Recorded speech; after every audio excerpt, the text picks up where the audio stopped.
pass it to Marcelo. Good morning, everyone. Thanks, Kate. My name is Marcelo Sena. I am a trauma-informed certified coach and also an accredited certified coach. I'm coming here with Kate today to talk about nervous system regulation. Both of us work for Unite Health, and I've been working on this space for over 10 years, working very closely with, for those who know, Dr. Stephen Portes, who developed the polyvagal theory, and how to use music and listening therapists and supporting anywhere from children to all of us with our nervous system regulation. So I know I have about 15 minutes to this presentation. I'll be here. If you have any questions, please make sure to put them on the chat and we'll be able to address those. And I hope the content we share today will be helpful to all of you. Back to you, Kate. Thanks, Marcelo. So with nervous system regulation, I'm sure this comes as no surprise that a regulated nervous system is really central to physical and psychological well-being. And wanted to start off our time with just being thoughtful of what does it mean to be regulated? And I think the majority of people probably think, oh, if I'm regulated, I'm calm. But it doesn't necessarily mean that. So a regulated nervous system we know is flexible. And what that means is it can mobilize when it needs to, it can settle when appropriate, and it can move fluidly between states. So you can be regulated when you're giving a presentation. You can be regulated when you're managing a meltdown, when you're responding to a crisis, or you're having a hard conversation. And of course, you can also be regulated in those calm moments as well. Really, regulation is about adaptability, not stillness. So the reason we feel like this topic matters so much is because regulation is foundational. It sits under learning, behavior, relationships, participation, and healing. Yet it's something that we sometimes overlook. We'll focus on performance, compliance, cognition, symptom reduction without first taking that step back and say, hey, does this person's nervous system feel safe enough to engage? And there's a really hopeful part in doing that because we know that regulation is not just something that we're born with. It is absolutely can be supported. It can be strengthened through co-regulation, environment, and targeted interventions. And that's really where polyvagal theory and then the safe and sound protocol become really highly relevant because they give us this framework and a tool to be able to support the nervous system at its foundation. So then everything we build on top of that has a stronger base. So if we know regulation is foundational, we really have to take a second to understand what makes regulation possible. And that is our autonomic nervous system, or our ANS. And the autonomic nervous system, it's going to regulate all of those essential physiological processes that are outside of our conscious awareness. So think heart rate, digestion, respiration, immune response, all of those are constantly being managed for us without us even realizing it. And what's important to really know, here's like your one takeaway for the autonomic nervous system, is that it functions from the bottom up. And we often assume that it's our brain that's in charge of like sending instructions down to the body. But the reality of it is that 80% of the communication within the autonomic nervous system is traveling from our body up to our brain, and only about 20% then the reverse. So it means that our brain is largely responding to information it receives from our body. Our brain is largely responsible. Our thoughts, our emotions, our behaviors, all of those are shaped by physiological signals that have already been processed below that conscious level of thought. And really at the center of this communication highway within the autonomic nervous system is our vagus nerve. And it plays a critical role in carrying information between the brain and the body. And it's really deeply integrated with other systems, including our social engagement system. So when we think of our social engagement system, we know social behaviors like facial expressions, head turning, speaking and listening are really coordinated alongside other essential functions like swallowing, chewing, nursing in infants. And all of those functions go through that social engagement system.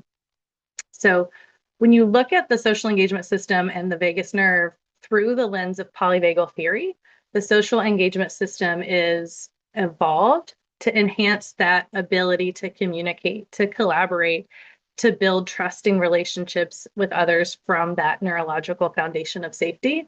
And really, we know from the get-go, humans are wired for connection. So when the nervous system is functioning properly, that social engagement system is fully functional. We are online, we are ready to connect, we are ready to learn. And then we know that when our nervous system is in a state of defense, that social engagement system comes offline. So Okay, just a let's quick take a note. I just wanted to make a quick note on the previous slide. The importance of the vagus nerve, as you can see from that picture, is it connects to all of our vital organs. So when we study the vagus nerve, sorry, Kate, do you mind clicking back just on the slide? Sure. Yeah. So the importance of the vagus nerve is that it starts from the back of our brain, on the brainstem, all the way to our gut. And that's why that communication, 80% is coming up into our brain. And that makes it such an important nerve to our functioning and physical and mental health. Back to you, Ken. So let's talk for a few minutes about polyvagal theory. And I'm guessing many of you recognize the name of Dr. Stephen Porges, as he's a world-renowned researcher, and his work has really shifted how we think about the nervous system. So polyvagal theory, it's going to help us reframe behavior both in ourselves and others as state-driven. And state-driven means that our behaviors, emotions, and responses are shaped by the nervous system's like moment-to-moment perception of safety or danger rather than by conscious choice alone. And when we understand the state, we can focus more on creating the conditions for safety, which is where regulation, learning, and connection then become possible. So polyvagal theory gives us a new lens on the autonomic nervous system, and it helps us to understand our nervous system evaluates safety, danger, life threat, and then all of those shape our behavior, shape how we connect, shape how we engage. And one of my favorite quotes, and I think it really is the essence of polyvagal theory, is from Dr. Porges: if you want to improve the world, start by making people feel safe. And so we know regulation starts with that felt sense of safety. And we know now that safety isn't just a nice to have, but it's truly foundational. And the powerful part is that safety can be cultivated and supported through understanding the pathways, the states of the nervous system, through co-regulation, and through targeted interventions like the Safe and Sound protocol.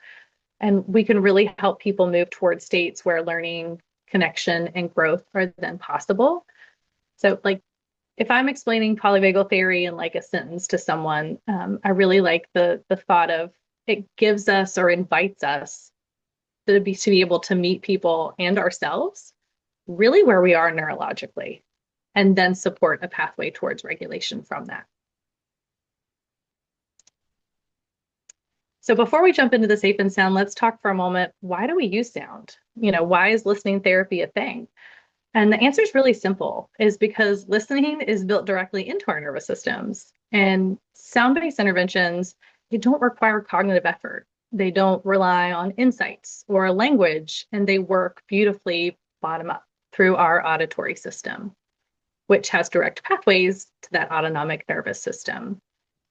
Music's also really uniquely accessible. It transcends language, culture, developmental stage.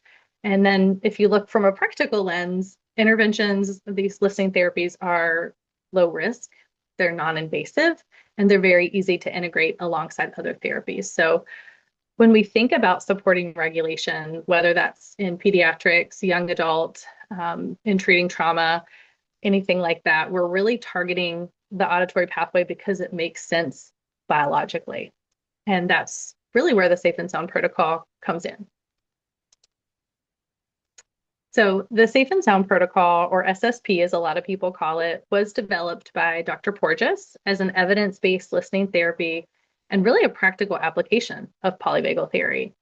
And it's used alongside other therapies to support autonomic state regulation, social engagement, sensory processing, and overall mental well-being.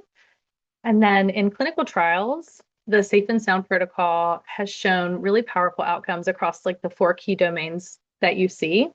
You can spend some time reading through those. It's a little hard to see on the screen, I'm sure. But globally, the Safe and Sound protocol just is 5 hours of music. It is filtered through an algorithm. The protocol is facilitated by a certified provider, and it can be delivered in session, so in person. It can be delivered remotely, or it can be delivered in a hybrid combination. There's a lot of flexibility built into the protocols for listeners' tolerance. Some people can listen for a few minutes at a time. Others can listen for up to 30 minutes per session. And most people are able to complete the program within 3 months. The program can be repeated as needed, and many people see results even after only a few sessions. And the protocols are really work across the lifespan from ages 2 and up. I really like this slide because it helps make the intervention a little bit more concrete. So on the left, you'll notice you're seeing a visual representation of like a typical full spectrum music clip. It contains the full range across the spectrum, and that's great for entertainment, but it also means that our nervous system is processing a lot of information at once. And then on the right, you're seeing that exact same clip of music after it's been filtered through the SSP's algorithm. And what changes isn't the melody, it's the frequency emphasis. So the protocol highlights the frequency bands most associated with the human voice and social communication. So it's not just listening to calming music. A lot of people will just think, oh, I'm just going to put on some calming music. This is not that. This is a targeted acoustic stimulation designed to exercise the neural pathway, getting to that vagus nerve that's associated with cues of safety. And over time, repeated structured exposure helps the nervous system become more efficient at distinguishing cues of safety from cues of threat. And because the intervention is standardized, it allows us to deliver nervous system informed input in a way that's consistent, measurable, and repeatable, which is really great for us because it really makes it possible to study and validate within clinical research. I wanted to put some stats in. I know something that's really important to me as a clinician is that something is evidence-based. And so I wanted to share what some of the evidence-based is from this slide. And if you look at the specific data, it really speaks volumes. And what these graphs are representing are real-world outcomes from hundreds of individuals who have undergone the Safe and Sound protocol. And what these numbers tell us collectively is that Safe and Sound protocol is not just alleviating symptoms, it's facilitating a significant shift towards healthier, more regulated states for a substantial of the majority of participants. These three in particular is the GAD-7 for anxiety, PHQ-9 for depression, and then the pediatric symptom checklist for psychosocial skills.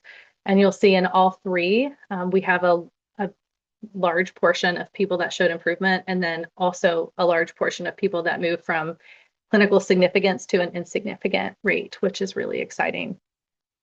The second part of this slide is a really exciting study that's currently going on. It's a large-scale, federally funded $4 million grant that was awarded to The Ohio State University to investigate the Safe and Sound protocol specifically for clients with post-traumatic stress disorder. And it is currently underway, and we are really excited to be able to see the first wave of those clinical studies come out. So to wrap up, polyvagal theory really gives us a framework for understanding that behavior is a reflection of the nervous system. It is not simply choice or compliance. When we prioritize safety and regulation first, we create the foundation for connection, for learning, and for meaningful participation. And the Safe and Sound protocol becomes just one practical way to support that shift and helping the nervous system towards safety so growth, engagement, healing can truly take root. I included some references. I know that there's a whole lot on this slide, but if this would be helpful to hear some music, go through the additional clinical studies, read our white paper, just learn a little bit more, there's some resources at this time. And I'm happy to open it up if anybody has any thoughts or questions in the last couple of minutes.